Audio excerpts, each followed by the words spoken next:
Selamat pagi dan salam sejahtera. Perkenalkan, saya Roni Alatas Ambarita, calon guru penggerak Angkatan 9, Kota Pematang Siantar, Sumatera Utara. Perkenalkan, nama saya Anastasia Simanjuntak, guru SMP Negeri 6 Pematang Siantar. Pada kesempatan kali ini, kami akan melakukan supervisi akademik, yaitu pra-observasi, yang tujuannya adalah untuk mengukur sejauh mana persiapan rekan guru saya dalam melakukan kegiatan observasi supervisi akademik. Selamat pagi Pak Anas. Selamat pagi Pak. Bagaimana kabarnya hari ini Pak? Sungguh luar biasa di pagi yang cerah ini. Oke. Dan Pak, bagaimana kabarnya Pak? Luar biasa Pak, saya juga sehat Pak. Oke.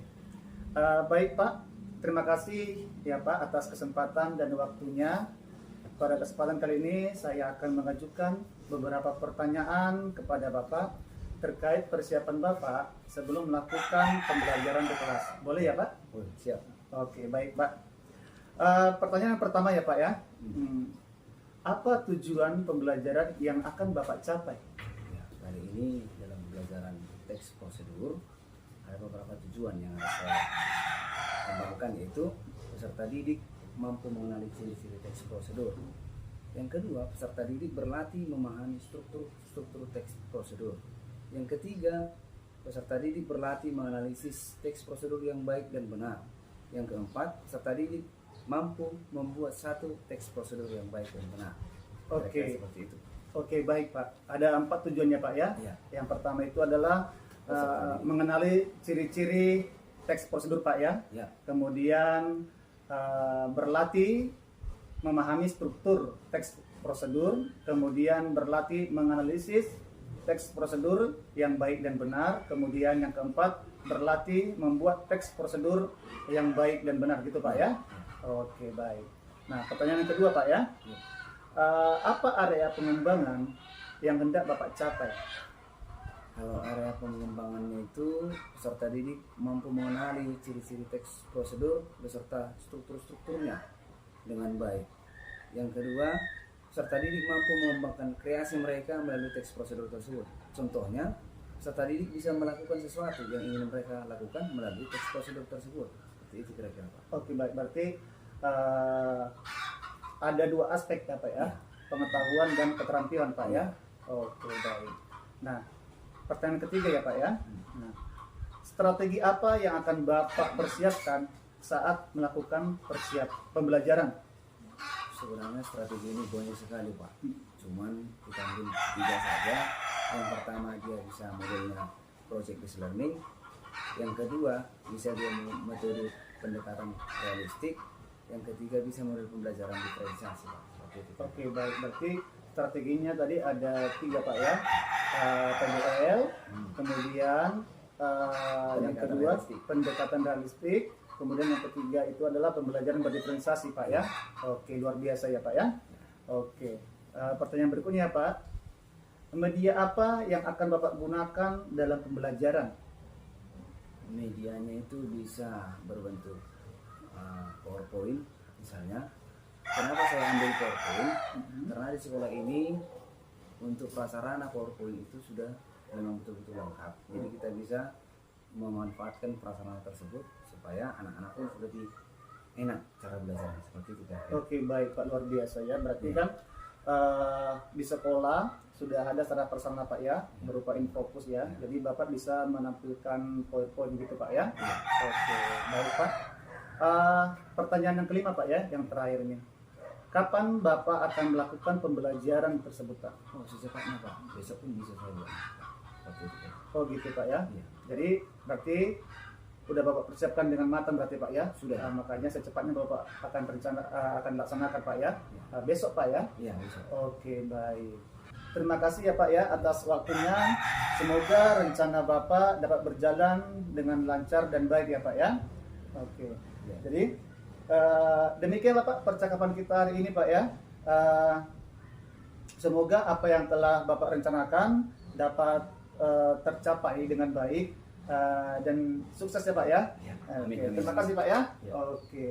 Selamat pagi anak-anak. Pagi, Pak. Oke, belajar hari ini kita belajar bahasa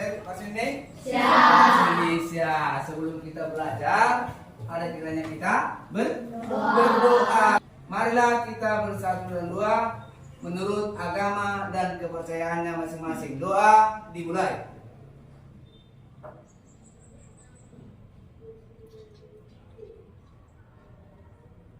Doa selesai.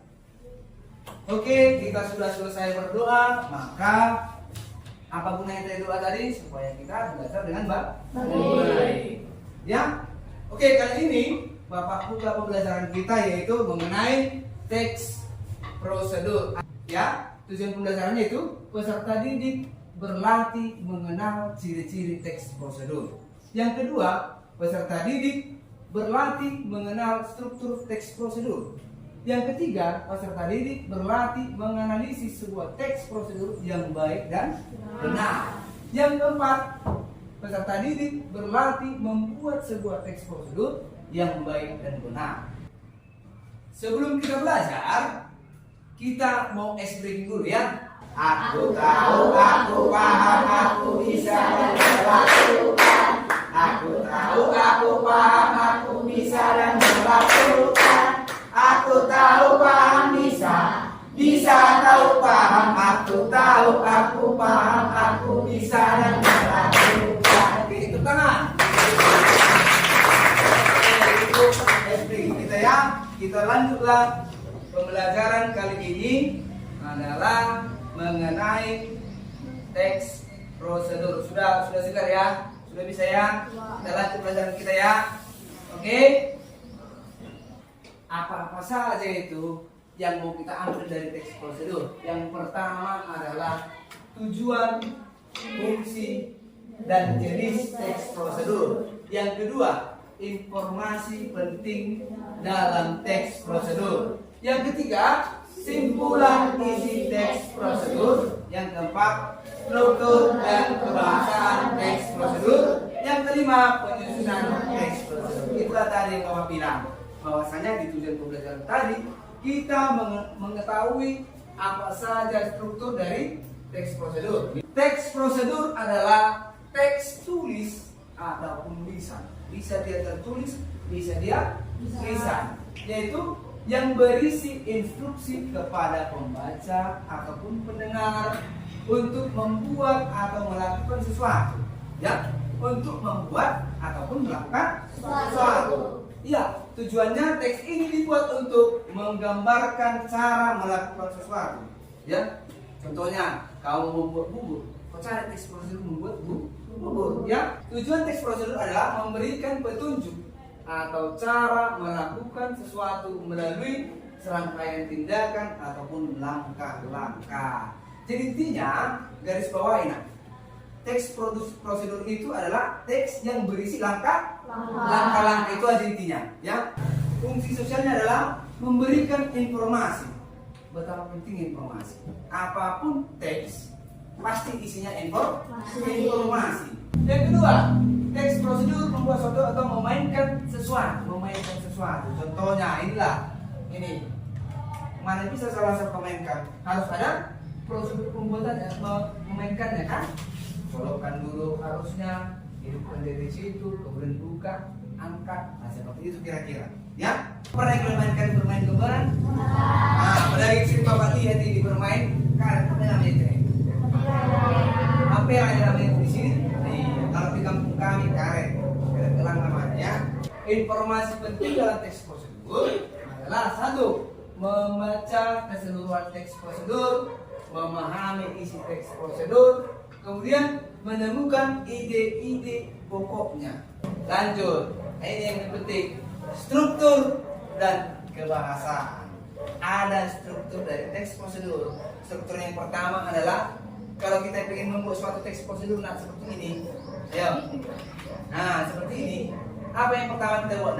Judul, betul ya. Harus ada judulnya. Judul itu bagaikan kepala kalau manusia. Bagaimana kalau manusia nggak kepalanya? Hidup. Bingung ya? Bingung lah. Nggak tahu lah berpikirkan. Judulnya ada. Kemudian apa lagi Pendahuluan. Isinya apa pendahuluan Pengertian. Apa lagi? Keterangan. Apa lagi? Asal usulnya dari mana ya? menggunakan penomoran yang menunjukkan urutan atau tahapan. Ya, kenapa harus Pak? Ya, karena apa? Karena itu adalah langkah pertama, kedua, ketiga, keempat. Tidak boleh langkah keempat dulu. Makanya dibuat penomoran supaya tahu langkah dari pertama, kedua, ketiga, dan seterusnya. Paham ya? Lanjut. Menggunakan kata ganti orang kedua. Tahu ya orang kedua? Iya, orang pertama itu aku dan saya. Dan itu orang pertama. Orang kedua kamu, kau, engkau, anda. Itulah orang kedua. Oke, ada pertanyaan sampai sini? Gak ada? Maka Bapak kasih tugasmu, yaitu ini dia tugasnya. Yang pertama, diskusikan dengan teman sekelompokmu membuat sebuah teks prosedur dengan baik dan benar. Kemudian setelah kau buat, analisislah teks prosedur dari memperhatikan strukturnya yang telah kita pelajari. Strukturnya, cirinya, serta kebahasaannya. Itu ya. Ada berapa kelompok di sini? 1, 2, 3, 4. Ayo, mari berdiskusi. Ayo. Ada apa? Nah, gimana maksudnya Pak? Kurang diri ya. Lihat, kalian itu membuat suatu teks prosedur. Ya, teks prosedur dengan apa yang pernah kau lakukan di rumah. Nah, contoh, kau pernah masak nasi goreng? Enggak. Kau pernah masak air? Iya, cara memasak air itu bagaimana? Bikinlah teks prosedurnya. Dan panaskan, buka. Semua kalimat perintah, ya kan? Angkat dan taruh. Ada pertanyaan? Ada masih mengerjakan ya? Oke.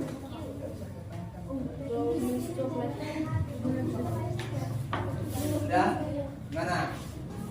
Oke, waktu sudah habis. Coba presentasikan apa yang kalian diskusikan. Berdiri salah satu. Oke. Perkenalkan, kami Devia, Putri, Aisyah, dan Rafael. Kami di sini melaporkan teks prosedur tentang cara membuat puding coklat. Alat dan bahan. Alat: 1 sendok, 2 wadah untuk memasak, 3 kompor, 4 wadah setelah masak. Bahan: 1 minum serbuk chokodrink 2 saset, 2 bubuk agar-agar 1 saset, 3 susu kental manis 1 saset, 4 air 3 gelas, 5 gula 6 sendok. Masukkan susu kental manis 1 bungkus. Masukkan gula 6 sendok, aduk sampai rata, masak sambil diaduk sampai mendidih. Ada pertanyaan untuk kelompok ini? Iya, jadi sudah bagus sekali. Tepuk tangan.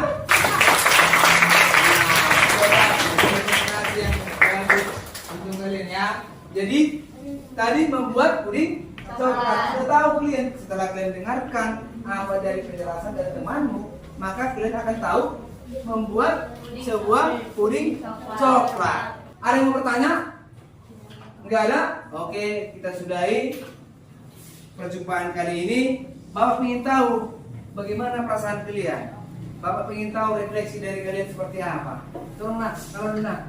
Dalam pelajaran ini saya dapat mengerti arti teks prosedur dan saya senang telah belajar dari Indonesia. Lanjut, bagaimana apa yang kau pahami selama kita belajar di sini Nak? Coba Fatia. Dari teks prosedur tersebut saya dapat memahami bahwa teks prosedur adalah teks yang berisi tentang langkah-langkah dan cara pembuatan yang saat kita ingin melakukan sesuatu.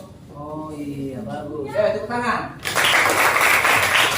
Nah, dengan berakhirnya itu, maka Bapak tutup bahwasanya kesimpulannya adalah teks prosedur itu adalah teks yang berisi tentang langkah-langkah membuat sesuatu, melakukan sesuatu, dan menggunakan alat sesuatu.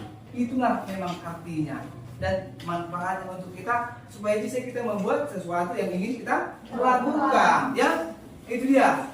Oke. Kemudian untuk PR selanjutnya, Bapak sudah kirimkan melalui WA grup kelas kita kelas 7-4, ya kan? Udah. Untuk pelajaran selanjutnya kita akan mempelajari mengenai apa unsur kebahasaan lebih lanjut lagi untuk kedepannya. Ya, maka Bapak harapkan, Bapak mohon supaya tugasnya dikerjakan. Oke? Nah, kita tutuplah perjumpaan ini dengan doa penutup. Coba kanan ke depan. Bikinlah doa kita nak. Tadi kan sudah Bapak buka, harus kita tutup ya dengan doa. Yuk. Ya. Sebelum kita berdoa, sebelum kita pulang, mari kita berdoa menurut agama dan kepercayaan kita masing-masing.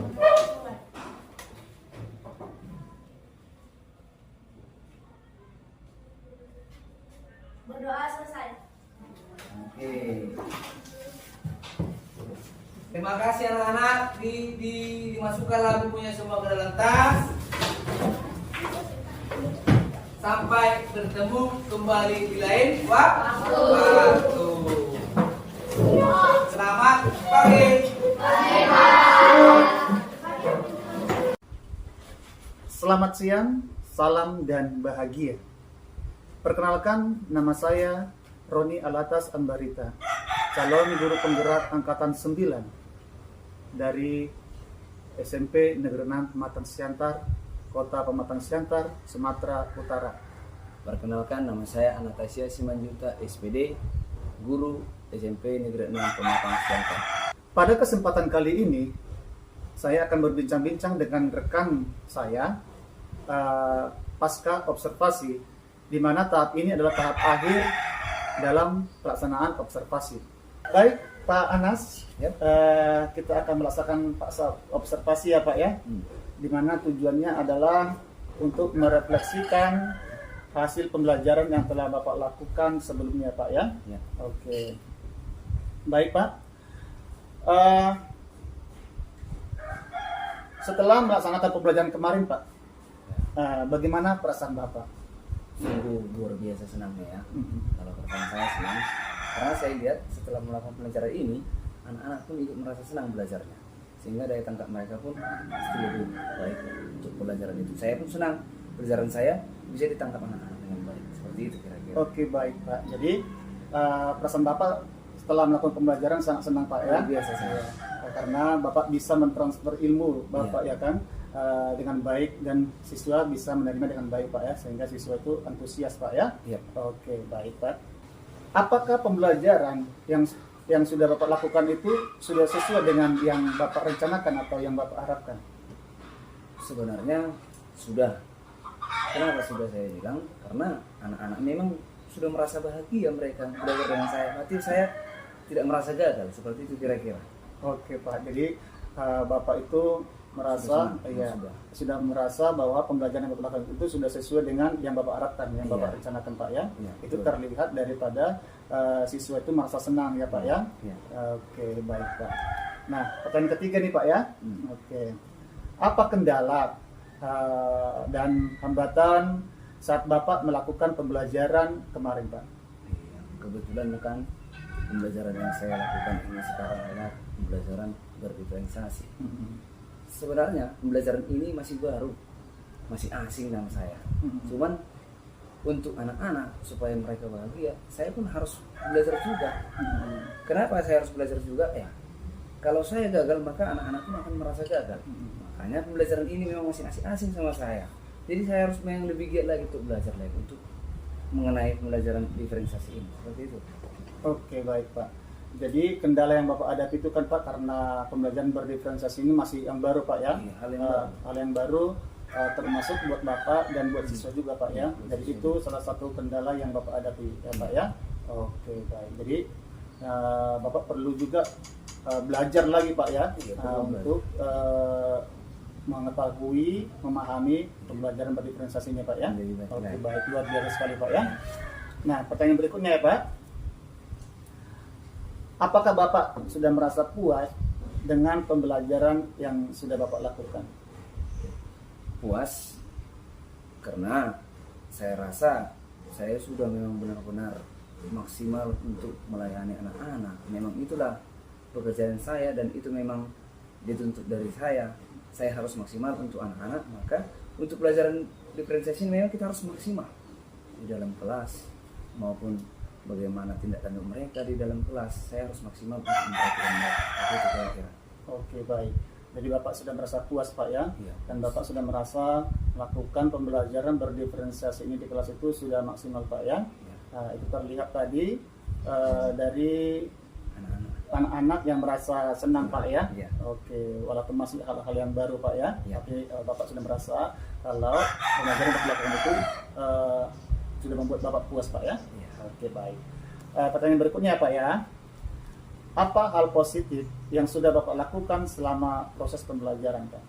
Hal-hal positif itu anak-anak memang berubah dari sisi pembelajaran. Mereka tidak lagi merasa takut sama gurunya, mereka tidak lagi merasa terkucilkan sama gurunya, melainkan mereka merasa bahwa saya itu temannya di dalam kelas, saya itu sebagai teman belajarnya, bukan hanya gurunya saja. Itu kira-kira. Oke, baik Pak. Jadi hal positif tadi yang sudah Bapak lakukan gitu Pak ya. Iya. Ada perubahan dari anak Pak ya. Iya. Yang merasa ada teman. Iya, kehangatan Pak ya dari guru sama murid Pak ya. Iya. Jadi tidak ada celah gitu Pak ya. Iya. Jadi Bapak berusaha untuk mengakarkan diri kepada anak-anak gitu Pak ya. Iya. Oke, baik. Pertanyaan berikutnya Pak ya. Apa yang akan Bapak rubah atau rencana tindak lanjut untuk pertemuan berikutnya Pak? Sebenarnya pembelajaran ini tidak ada usahanya Pak. Jadi memang kita harus belajar dan belajar.